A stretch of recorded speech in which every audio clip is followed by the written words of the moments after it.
Welcome to the TNC Random Fandom podcast. We are here to have fun and talk all things pop culture, collecting, and nerd culture in general. Make sure you join the conversation during our live stream with our most excellent hosts, Craig Borden and Tommy Mock. Let the shenanigans begin.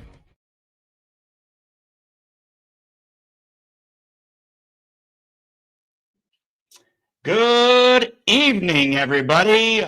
Welcome to another episode of the TNC Random Fandom podcast. I am your host, and with me, as always, is my awesomest co-host, the beast with the least. We're talking about Craig Borden. How are you, sir? Good deal, buddy. How are you doing? Having a fun time? Happy birthday. Yes, thank you. Yes, April 23rd was my birthday. I am officially a half a century years old. So I am 50 years old as of, and I want to say thank you for coming out to the celebration last night at the wonderful Greenfront restaurant and bar that is in Canandaigua, New York. If it was your first time there, I hope you enjoyed it because it's actually a really nice place. Actually, my second time. Oh, really? Right when you moved into the house, you and I went over there and had a few beers because we were, got done doing your mantle or whatever it was, and we're like, okay, we need a break. We went over and had a beer and then some wings and went back and finished up. But it's a hell of a spot. So I have to ask you this, and I didn't want to ask you last night because I still think it's kind of rude, but I didn't realize. But so for the people who are watching, right, Craig knows me very well, and he got me. If you can see this, apparently I'm not the only one. He got me the Thai bomber. So the funny thing is, and I only say this is because I'm seeing it now. I already have the Thai bomber. But, good point. Good. On that note, I have a receipt. I can get you the cash. At first, I was like, did he get me the one that I need, which is the Thai Advanced, the Darth Vader's? But no, it's all good. I was just like, oh man, I don't want to be that guy, but I was like, okay. Well, from my defense, on this show, that's a little low on the shelves. I didn't get to see it. It's right here. It's right there. Yeah, there now I can because the camera's skewed a little bit. But come on, guys. No, but I do have the receipt. No kidding. If you would rather have it back. So and anyway. we got to just a real quick. We had my family out there, my extended family, and even some of my Genesee country family. And very grateful to have everybody out there. I appreciate everybody. I tried to give a speech, but I got to the point where I was actually getting a little teary-eyed because seriously, I was like, here's a topic, everybody, go run with it. But I would have to say the majority of the important people in my life were there. So I want to say again, thank you to Kelly and her husband and Lindsay and her fiance Craig, and my family, Jocelyn, Michaela, Narada, Karen, obviously, who threw a wonderful party, and it just was wonderful. And then my brothers-in-law, my sisters-in-law, my mother-in-law, and nephews and nieces and all kinds of fun stuff. So I want to say thank you again. But you know what? Now that that's over with, I'm a year older. I'm a few weeks older. But anyways, 5 at heart. So what I want to say is, we kind of missed a few episodes that we had planned for this week. So last week we were supposed to do the Yankee Clipper, which was supposed to be mostly about collecting and how they got into kind of the collecting business, if you will. And then this week was actually supposed to be a Harry Potter centric episode. Now, I have people and friends that are huge Harry Potter fans. But I don't want to be behind a mic. The only problem that we have is Mr. Craig has really no real knowledge, minuscule. I'm an interviewee, which is not a problem. I will have fun goofing around with any conversation, but we got to get there at some point. So got to have somebody else, not just me. Right. But that's pretty much what the show is really about. Is connecting fans to people who may not really know that much, but might be interested in, and maybe it might spark an interest that maybe wasn't there before. So we will do the Harry Potter centric episode, and we will have the Yankee Clipper at some point, because this will be the second postponement with them. Yep. And it sounds like because of your wedding anniversary, we're going to have to do it one more time. Yes. So May 4th. We will get there, though. We will get there. That's the fun of all this stuff. So with that being said, I had put out a feeler, a post earlier this month, I guess maybe shortly after our Chris Farley episode, and just kind of pushed, asked our fans what episodes would they like to see. Now, a friend of mine from Chicago, back from school days, Joanna, she goes by Karma or boss lady something or other on the socials, but she had mentioned something that I thought was actually a really, really good idea. And we would have to do it either the day before or the Monday after, because obviously people will be celebrating Mother's Day. And her thought, and I thought this was fantastic, fictitious moms or moms from movies and TV shows in celebration of Mother's Day, and talking about our favorites, who we liked, who we didn't like, as far as our TV and movie moms. So there you go. You did pitch me on this idea once. I think it's a great idea. Yeah. So perfect way to, like you said, Mother's Day it up. Yeah. So I would definitely put that as let's shoot for maybe that Monday. What day works best for you, Gregory? Off air, buddy. Next. All right. We don't schedule things during the show, but we will be doing it. So with that being said, we had a few ideas. Like Craig and I had thrown around the idea of a fictitious band episode where we talk about which bands we would want to see if they were a real life band. A Spinal Tap moment. And, but here's a caveat to that. Spinal Tap actually released albums, so they were a fictitious band. And same thing with the Blues Brothers. To start. So in the midst of that, I think there's some fun there, because you can even do like Deathlock from the Wonderful Fun that used to be on Adult Swim. It was all these weird things, and you can almost get linked into freaking Partridge Family level. Yeah. It's all these weird things that you can have some fun with on that. Technically, the Monkees, they started out as a fictitious band, but they were musicians too, to some extent, and they actually toured. They actually outsold the Beatles one time. So, and there is that. I don't know if there's really, if you would consider them a fake band, because some people would, but some people would say no, they actually toured and they became something of a pop culture, I need to have a talk too, and that is in a couple of weeks, July-ish, Adam Sandler is releasing Happy Gilmore 2. I think we have to have a Happy Gilmore night. Oh yeah. Or golf movie night, maybe. There's a few funny ones there. Right, because Caddyshack, Caddyshack 2 gets absolutely no love, zero love. It's probably because it shouldn't, Tommy. Just okay. All right. You know what? I'm gonna die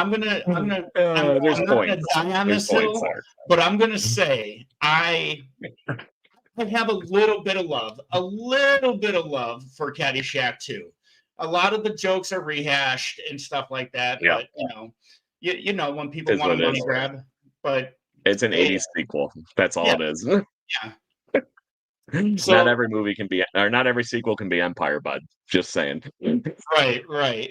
But I would, so I think that we should probably look into that episode. Now, are there any ideas that you've been like, bouncing around in your head that we should be doing that you think we should jump into?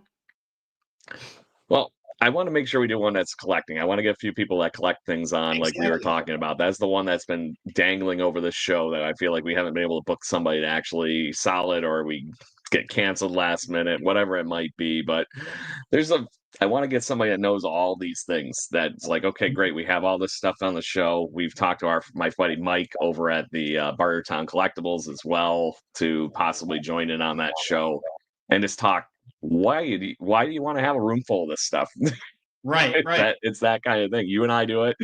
He's got a whole shop full of it. Same thing with our friends at Yankee Clipper, and it's those kind of things. And I've been trying to think of more fun things in that ballpark of like what we were talking about with the moms and stuff like that for Mother's Day. Things like that would be just funny. Obviously, I think there's a very easy spin-off to Dad's, for Father's Day eventually. Exactly. Yeah. Go Tim Taylor and Jill Taylor at that point. You got one of each. Yep. So, Mr. and Mrs. Brady. Yeah, and we haven't done we haven't had a GI Joe night, which is I know one of your biggest passions. But we got to get your buddy that we keep running into at the toy show to join us one of those evenings and do that on the Transformers nut. Stupid things like that. So there's a lot. There's just so many things we can get into, Tommy. But as far as those pieces of those kind of things go, you and I have been collecting things. What is the thing that drives you to either certain things, certain items, collecting in general? What drives you on that whole thing? That's a really good question because as you know, you've actually seen I've kind of gone, kind of all over the place. I have what I like, but eventually my collections, they evolve into either a specific character or a specific group of characters. Like right now, I don't know what it is, but I'm into the TIE fighters right now. And that's the reason why I have the TIE. Which is why I went there, by the way. Just I'm paying attention. There's only so many that.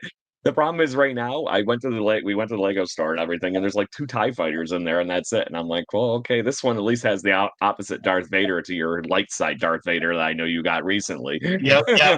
So, but that's really cool with the TIE fighter stuff, anyways. So, but I also I have I have a thing for like Chewbacca, so I have a lot of Chewbacca stuff. So even like Millennium Falcon, with and without Han Solo, Chewbacca's always in that cockpit, that co-pilot seat, so it's my collection evolves, and mine starts to become very specific. Like the only thing that I would say that right now that runs like the whole universe of that particular intellectual property would be Ghostbusters.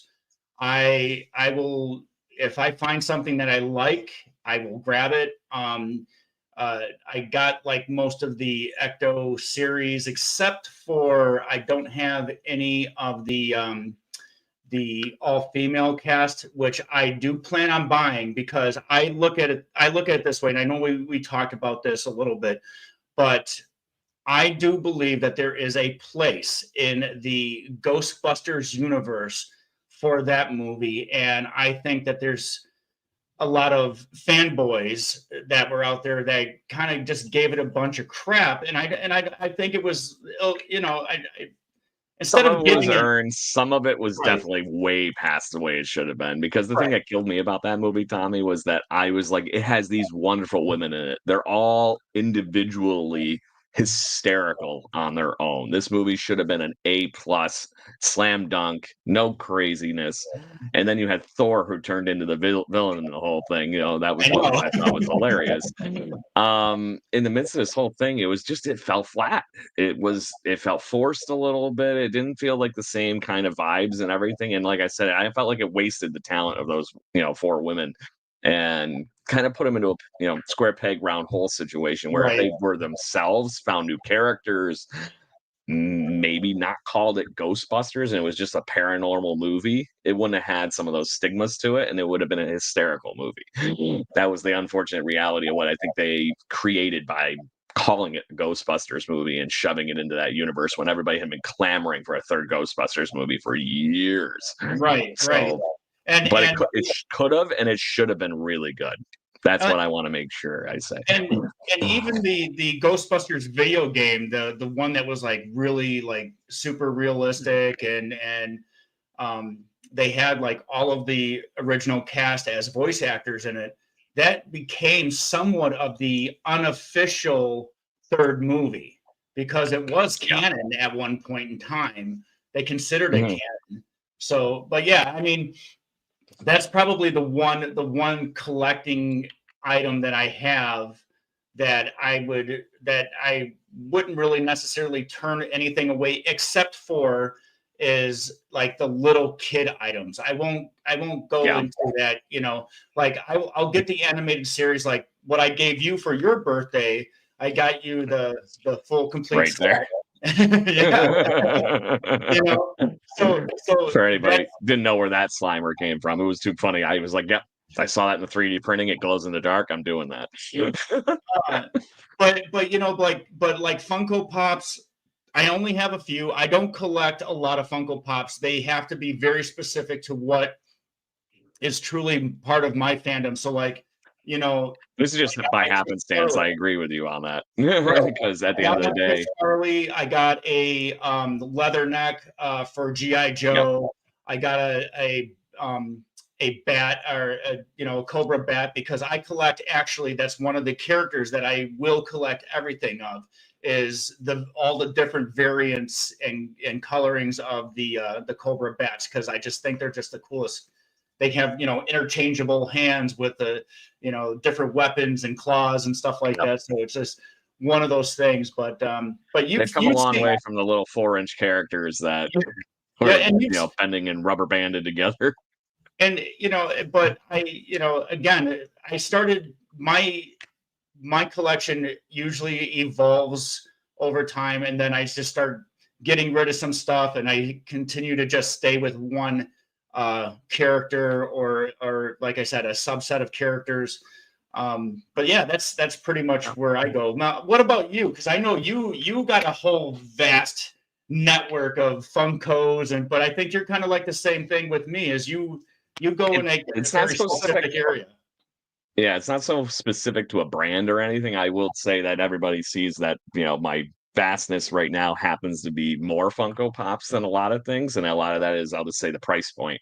They're the greatest, cheapest, wonderful thing you can get to put on a shelf. And at the end of the day, but I think I explained this to you recently, Tommy, that my collecting and everything is I come into this office and I want to get out of my everyday stuff. So whether I come in here and I look and focus on one thing or all the things or whatever it is, but it's taking me out of my everyday and taking me to a good moment, right? So look at an animal back here. That's how I always used to play the drums, right? So that's just a boom. It takes me to something like that because it was this drums, right? That's just how it always was whenever I played. But then just stupid things like I have the Ren and Stimpy Space Cadets from the Space Madness thing. And, it takes me to that episode. I think about it. I look at the Blues Brothers figures I got, and it just gets me to that like dance and move and get a little bluesy and whatnot. I like the rock and roll paraphernalia really kind of sucks. And that was always something I wanted to have more and more of. The Funko Pop stuff was always right on point with like, look at that. I got a full Kiss concert going on. But I know. I have all the Def Leppard. I have all of the Def Leppard Funko Pops because those who know me know I am a Def Leppard fanatic. Yeah, people who know. Yeah, but then because of the way my studio here is and everything, there's actually a lot more in this room and everything like that. But right on the other side of my 3D printer, my stuff here is like I have a like Indiana Jones display. That's the Legos, some Funko Pops, all that kind of stuff. I have Marvel Legos. You can kind of see the tip of the Daily Bugle behind everything here. Yeah. But then this wall in front of me is all the Star Wars Legos and my Transformer collection. I have a bunch of Transformers, and I still can't believe I haven't. This is how busy I've been, Tommy. When we went to the toy show the other day, I still haven't unboxed this guy. Yeah, This is the Optimus Prime that I finally got for my crowning achievement for my battle scene that's right above my head right now. I got to ask you though, and I'm sure you have, but have you seen the mini Funko micro Pop? ones? Yeah, I have, and it just seems too small.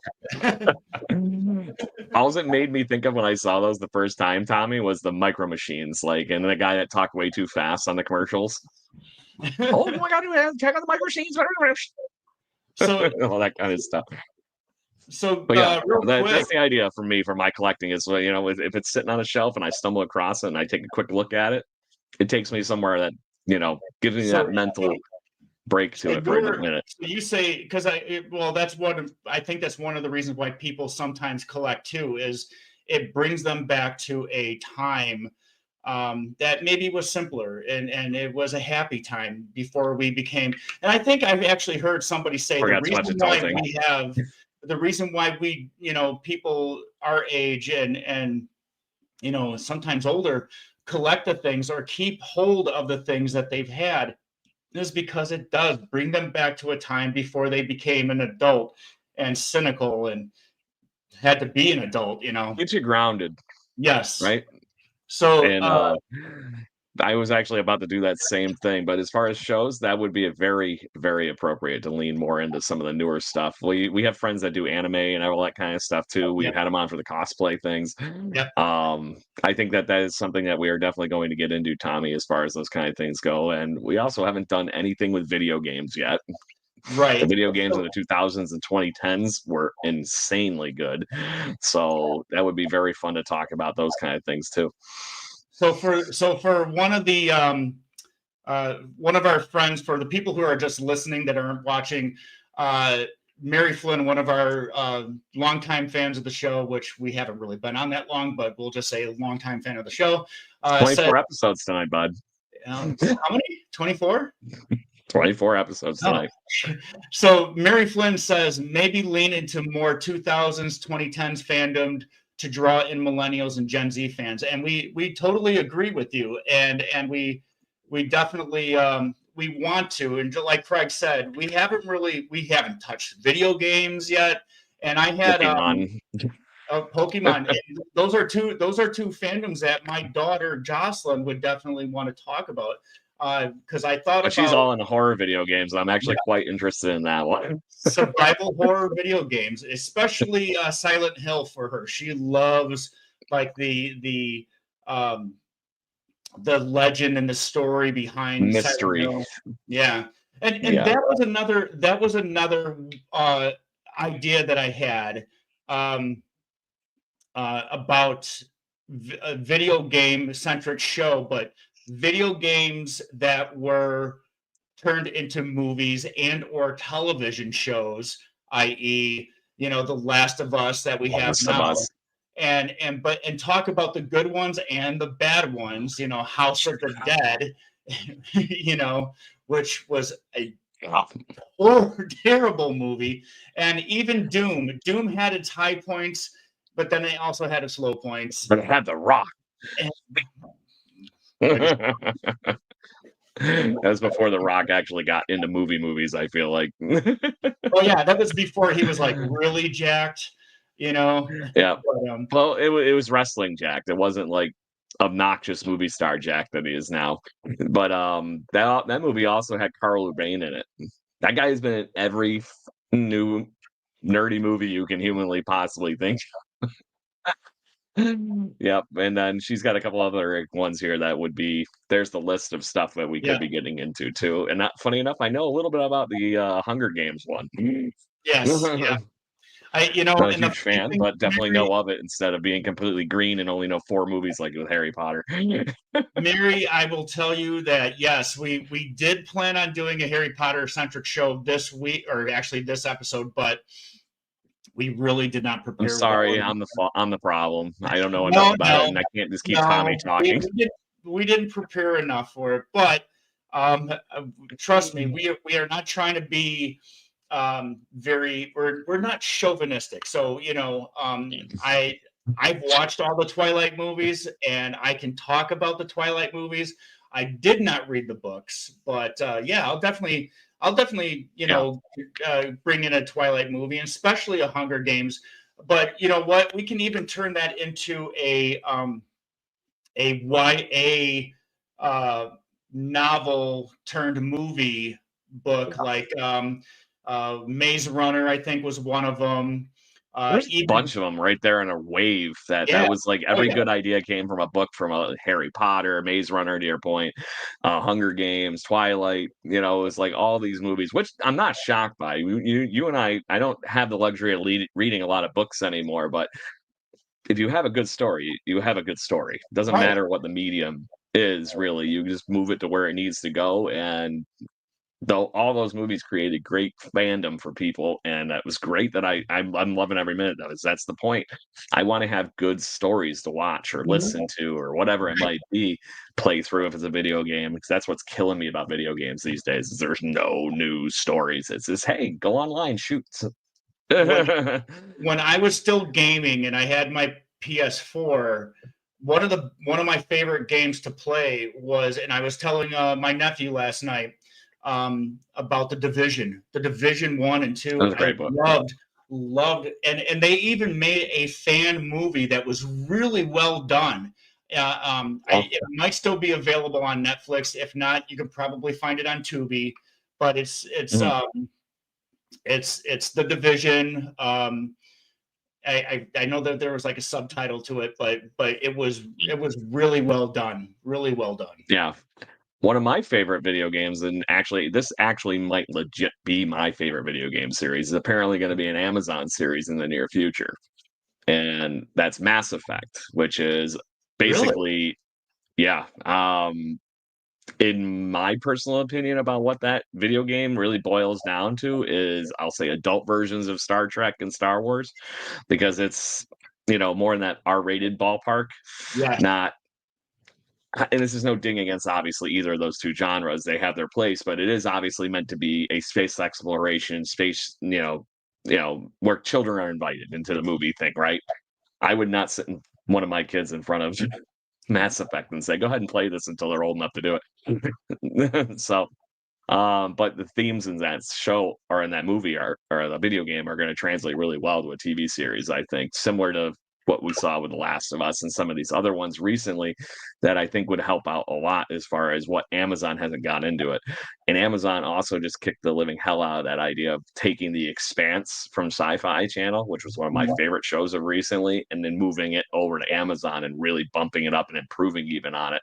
So I'm confident in the sci-fi element that Amazon can do with that kind of a video game moving to a TV show. Well, and it's going to be interesting. You would hope so. They keep upping the prices on things, so damn well better at this point. Seeing they own the world at this point.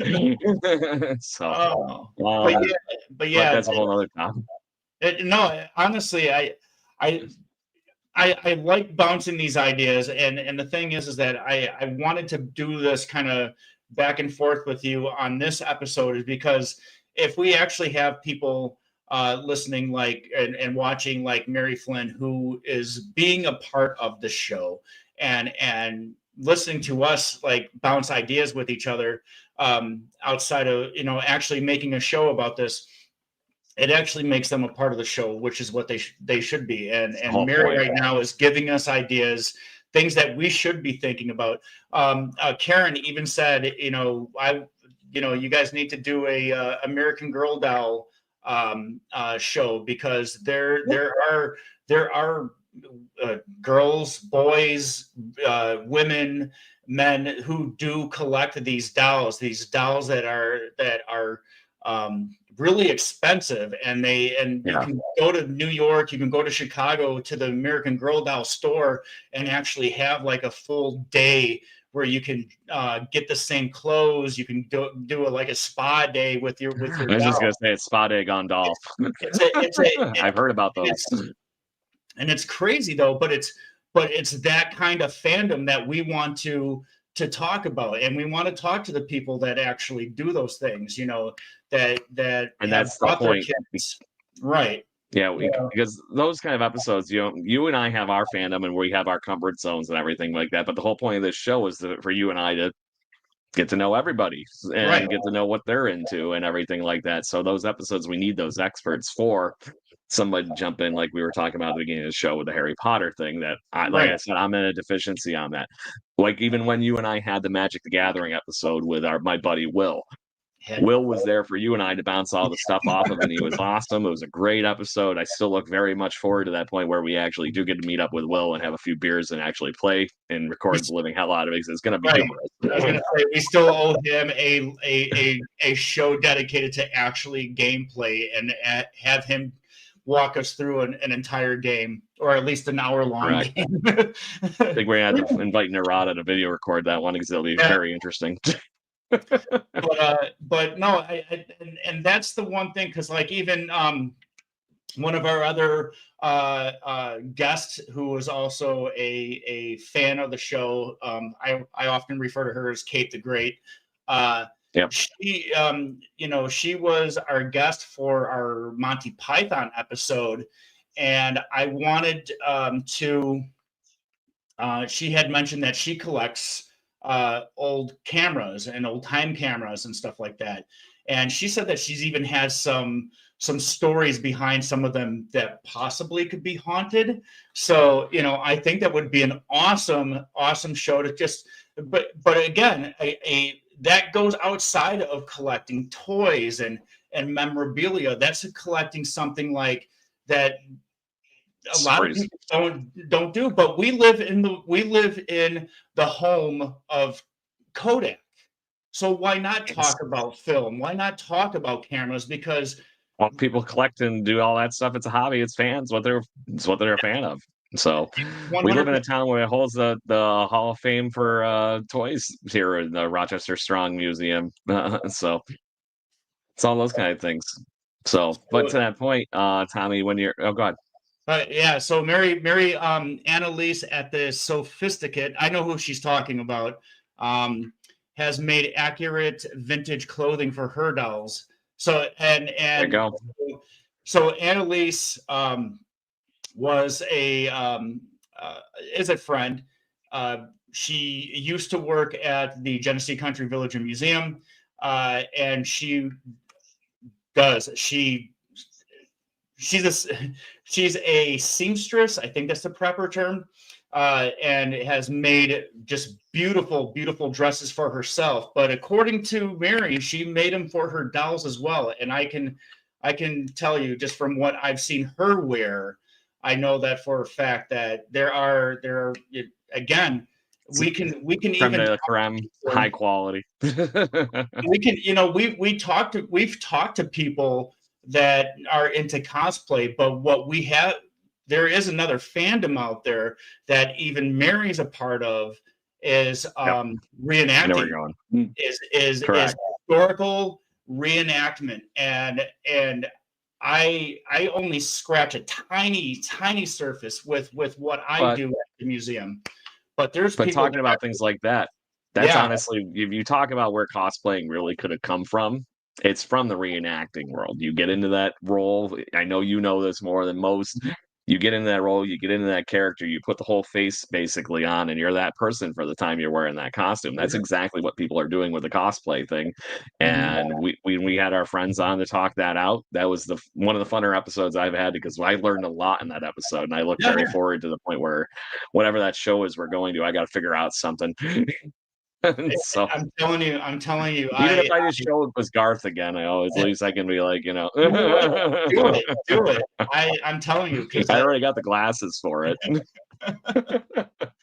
But no, honestly, but again, there's like so much stuff, and we should never ever be at a loss on what we want to talk about or who we can talk to about things, because even just a handful of fans, they have their kind of pokers in a bunch of different fires too, and I know that people that I work with at the museum, even with Mary, they constantly say, oh yeah, there's going to be a battle this coming up, and they do it right. A lot of times they are actually got canvas tents that they put in.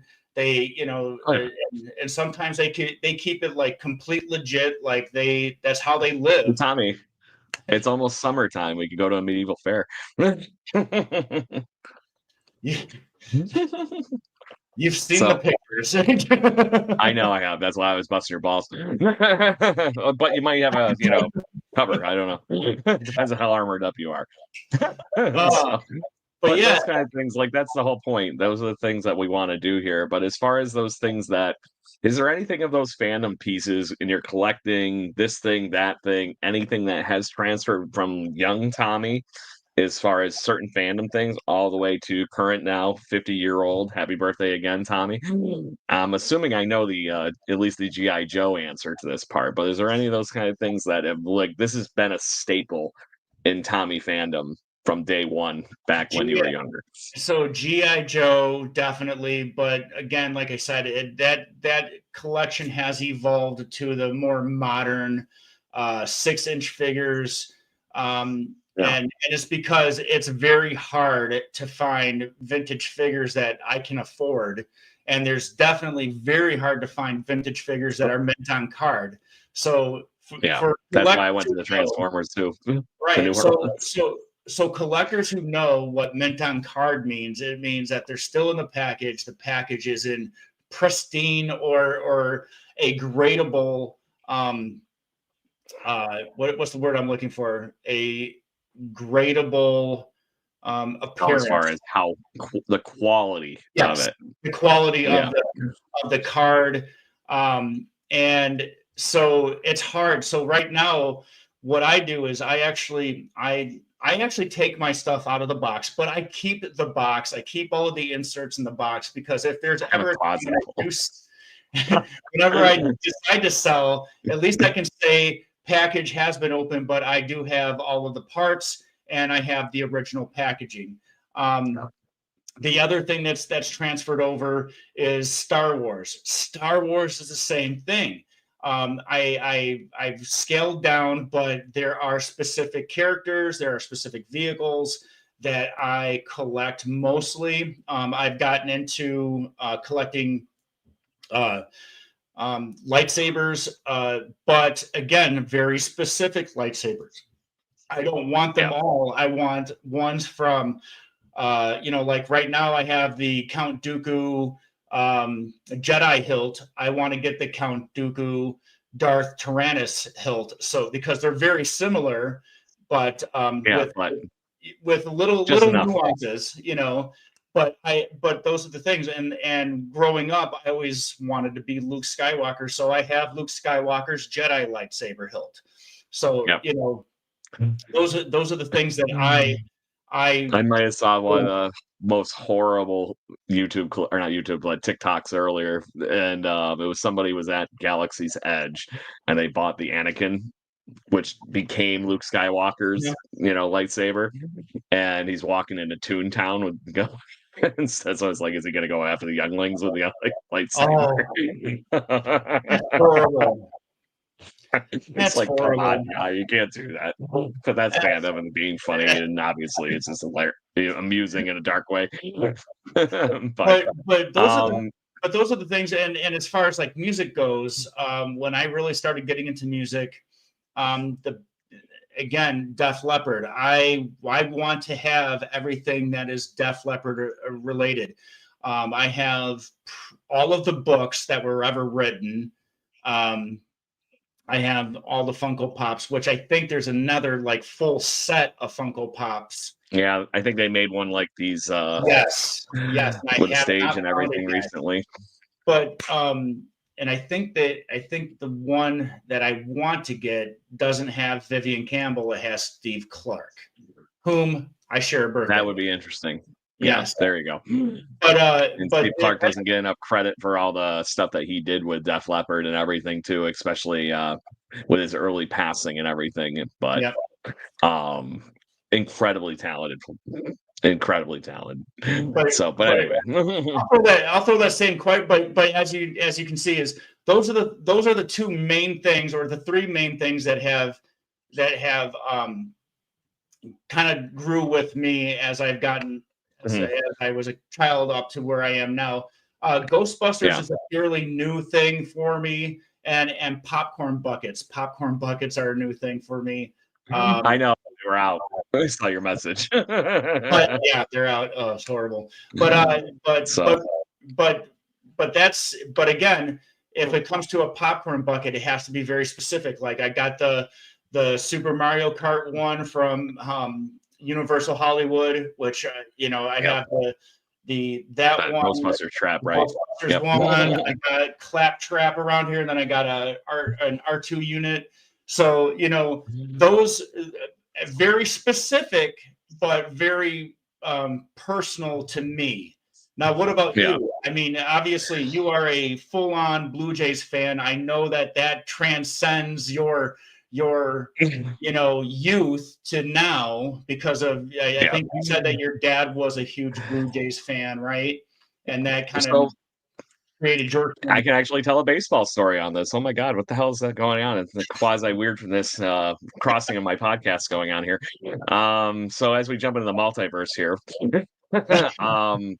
baseball has always been around for me, and it is America's greatest pastime, all these wonderful things. Quoting James Earl Jones, Darth Vader, baseball marks the time, right? And one of the best baseball speeches ever, or even maybe one of the best movie speeches ever. When did Darth Vader say that?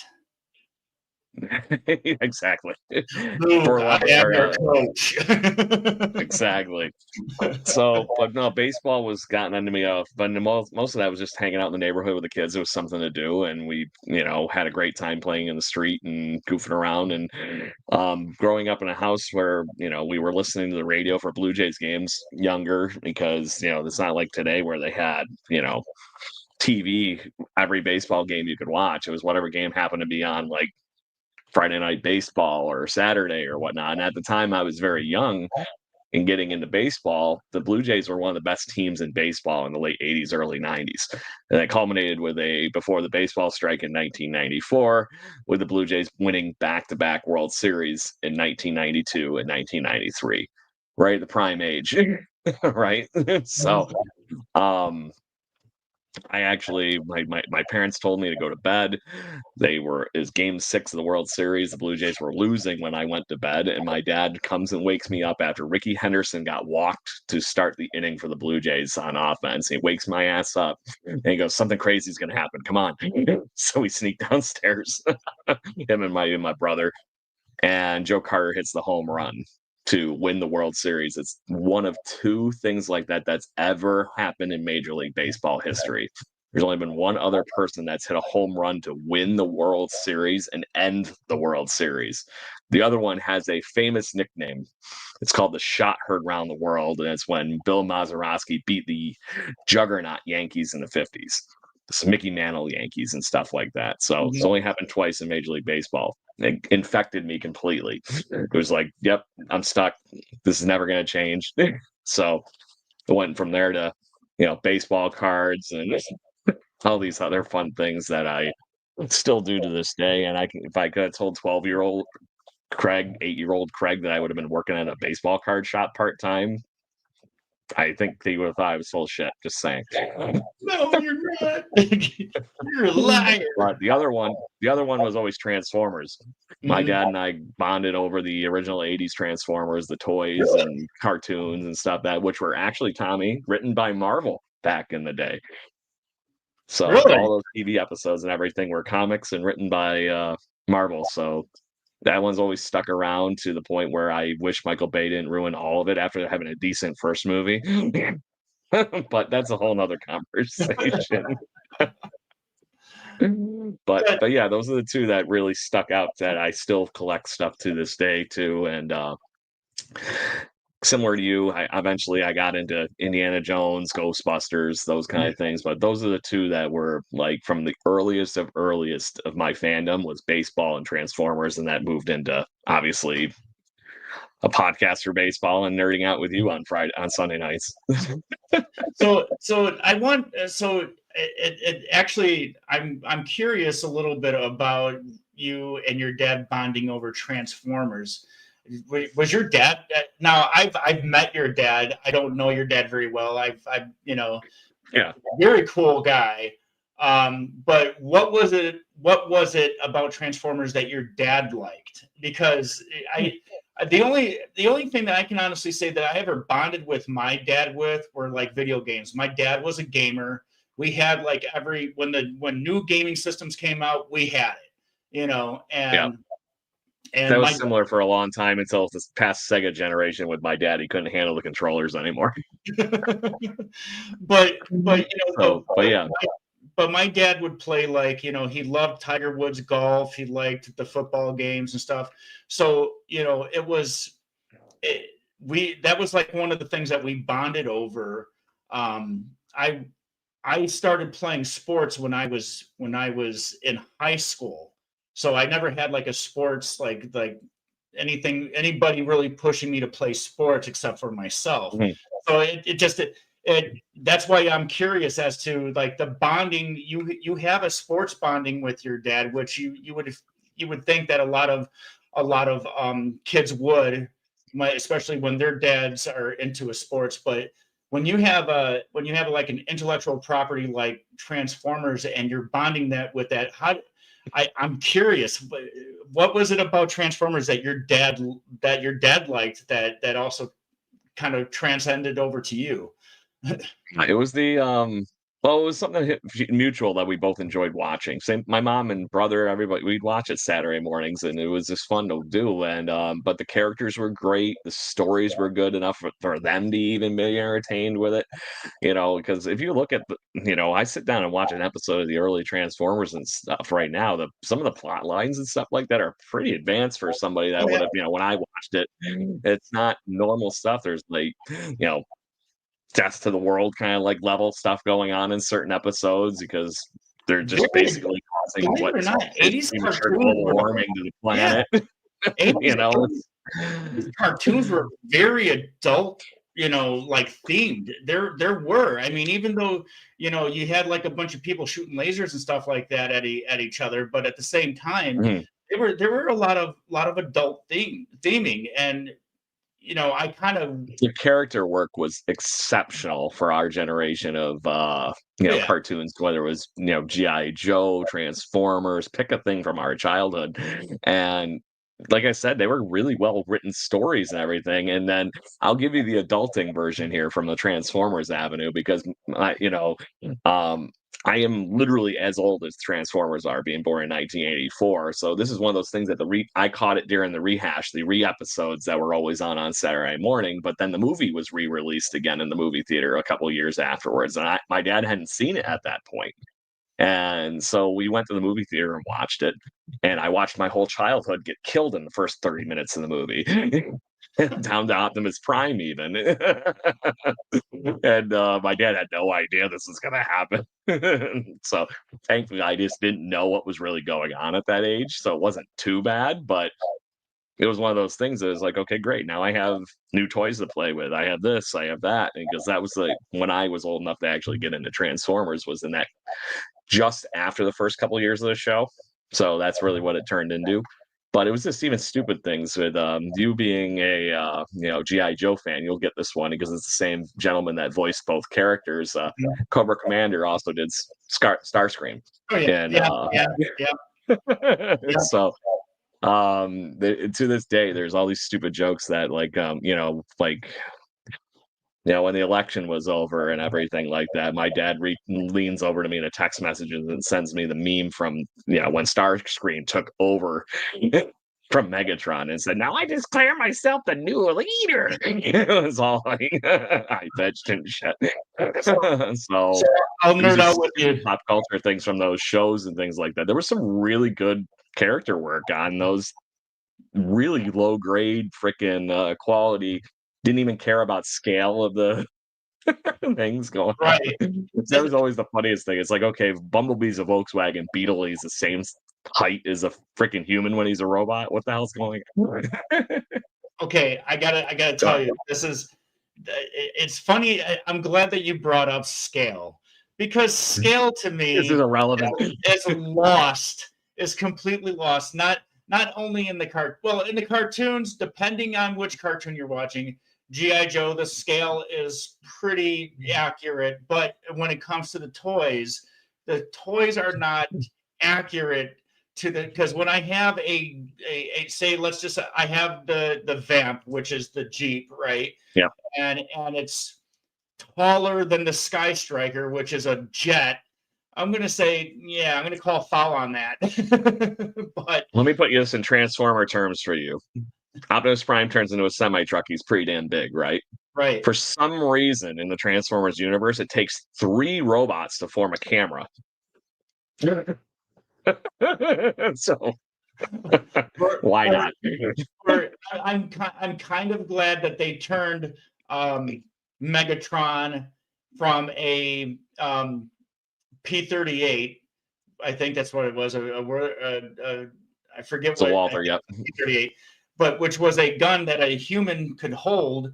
But in the cartoon, he would transform into that same gun, and then Starscream would shoot him. It's like, but yeah. I'm glad that they changed him to a tank, because it made more scale sense to be with Optimus, right? Right. But that wasn't even something that happened until Generation 2, where he got not just a change in form, but he got a change in horrible paint job, kind of like Michael Bay did with the fire flames on Optimus Prime. He was like this weird green, horrible, like early 90s neon like color in the comic books and stuff. I have it. It's in the closet. It still talks. I can't believe it. Yeah, it makes like noises when you put his arm up, like it's a laser blasting noise, and he goes, "I am Megatron" every time you tap him on the head. I can't believe that battery. I've never replaced the battery in it. It's still probably the OG battery from the early 90s in that thing.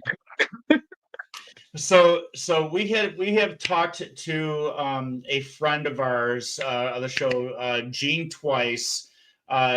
Both kind of centric around Universal Studios. The last episode that we did with him was strictly Universal, and I know that we could have talked his head off, but we got the behind the curtain look with him a little bit with what's going on with the new parks, so that was really cool. I enjoy having Gene on, but when we talk to Gene is a wealth of stories, and he's like, well, let me tell you about this first, because this will lead up to this, and then you need to know about this. And his stories have good sequels.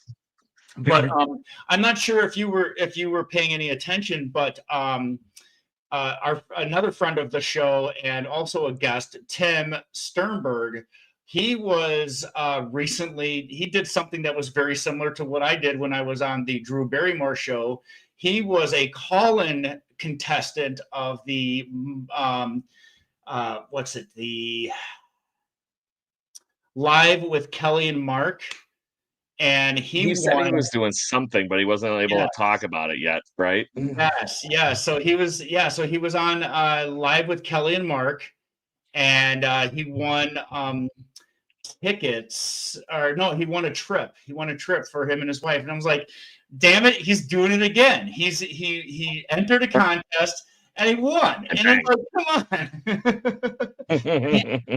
When I was chatting with him, I was chatting with him back and forth, and he's like, you got to do it. He goes, it took me a year for them to actually pull my name, but he goes, they finally got to me, and I won another vacation. I was like, God, this dude has been on 5 different game shows. He enters sweepstakes. He's won this. He's won that. He's won cars. He's won trips. He's, I mean, this is, this thing, that thing, all things. Yes. I was like, you know what? I go, if not for nothing, take a page out of Tim's book, take a page out of Gene's book, and just take the chance, manifest a dream, do what you love, go and do it. Exactly. And that's honestly, I give you shit all the time about, you need to put in your application for a game show. You need to do this, but you know what?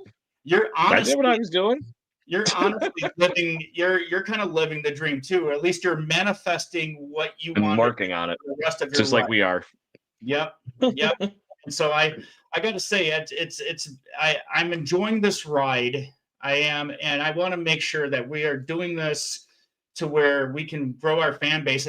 And you talk to people that I know that you just met, and they were genuinely interested in our podcast, and Tommy, I think you and I are in this way, things in our facets of life anyways, regardless of the podcast. You and I are both very much in the give the shirt off your back type to help somebody out, whatever it might be. And you and I enjoy meeting new people, interacting with new people. I've always seen myself since I've gotten into this, right? I started doing writing in 2015 for baseball, and then I got into doing this world, and I found it's a lot easier to talk than it is to write. Right. But and unfortunately, I felt like I was doing exactly. In a summary of it, though, what I found I like doing is I like collecting people's stories, and whether it's your stories, my stories, the wonderful things we've gotten from Gene and Tim and everybody else, Katie and everybody. That's the point to me, that get these kind of things out, let more people learn from these stories, and share that wonderfulness that is all fandom, and just fun things in life, period, rather than doom and gloom things.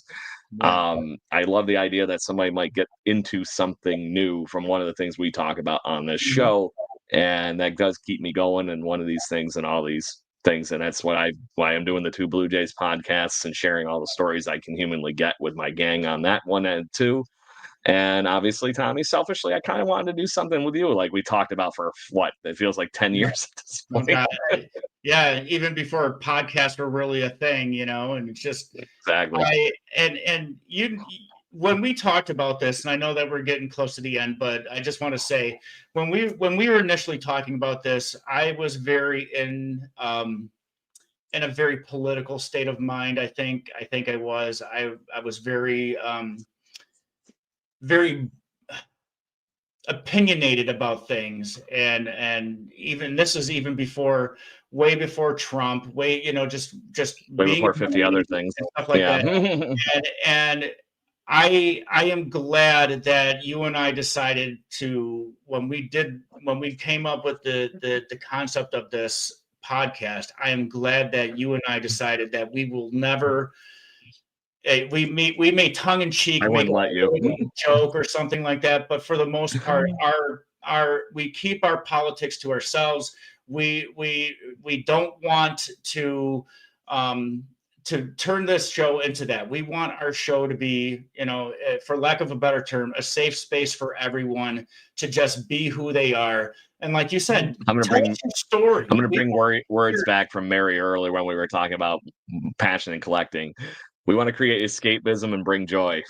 Yes, yeah, exactly. And that's exactly what it is. And to quote Gene, we want to be the place to be. Right. And wherever that place is, if we're involved, it's going to be the place to be. That's the point. That's exactly it. And I will continue to, throw out as much content as I can on the socials, as, like I've done before.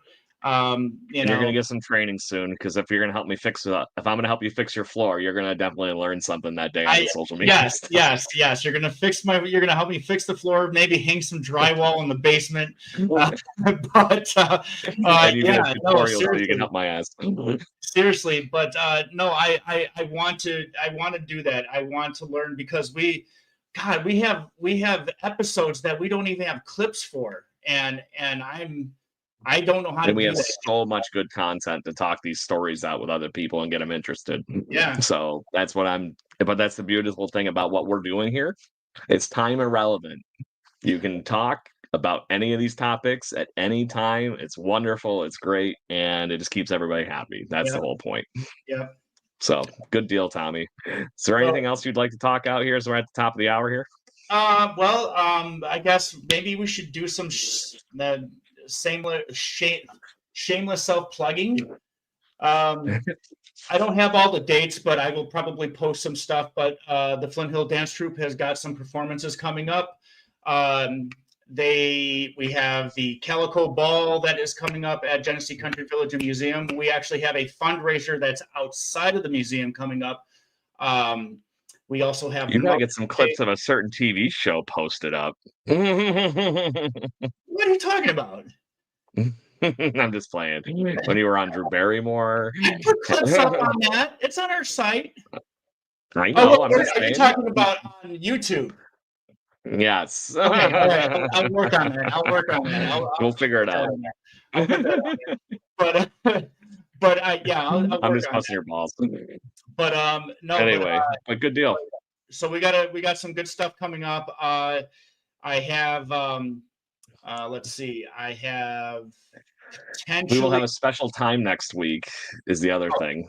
So we will figure that out and post it up because we won't be doing Sunday next week. So we'll have to figure that one out. The only other thing too is that at the 19th of May, I will be out of the country. Karen and I are going to Greece. So then it will be either up to you to do some filler content or do a filler show without me, or maybe I can do a call-in depending on the time difference. We'll figure it out. We'll figure it out. Don't count on it. But I'm really interested in doing the Mother's Day show for sure, and maybe we'll get Karma on here and have her be a part of the show as well. But I love that idea. That's what we got going on. I will post. I'll post relevant dates for if anybody is interested or in the area to see the Flint Hill Dance Troupe perform. I will put that up, and just one thing that I will say this, because this is a pseudo political statement, is support your local museums, because a lot of funding has been lost because of the current administration. So anything that you can do to support your local museums, art institutions, theater, do it, because honestly, it's the fans, it's the people who patronize these places. It's important for them to keep going. If you want the art, if you want the history, I'm a firm believer that those who ignore history are doomed to repeat it. So again, being that in real time right now, period, to not go too far down that rabbit hole. But check it out. That's all I'm going to say. Time. Back to you, Craig. Yeah. Good deal. You can find me on the Jaybird Watching podcast, and now officially 20 some odd episodes already into the Jay's latest TV on YouTube already, Tommy. I can't believe it already. Nice. But that's what happens when you do a daily show instead of a weekly one. So, all right, everybody. Well, thank you very much for goofing around with us on the TNC Random Fandom podcast. We are very grateful to have all of you tuning in every week, and still got 4 of you hanging around, even though Tommy and I were just goofing around interviewing each other on our fandom tonight. Thank you very much for tuning in to live for us on episode 24 of the show. We are going to have more great things for you. We're going to goof around. You're all along for the ride. We want to hear from you, so make sure you hit those comments up like Mary did tonight. We are greatly appreciative. And if you miss us during the live shows every weekend, make sure you catch us wherever you get your podcasting pleasures from. And we will talk to you all soon. Hit those like, share, and subscribes. And peace out, everybody. Have a great week. Cheers.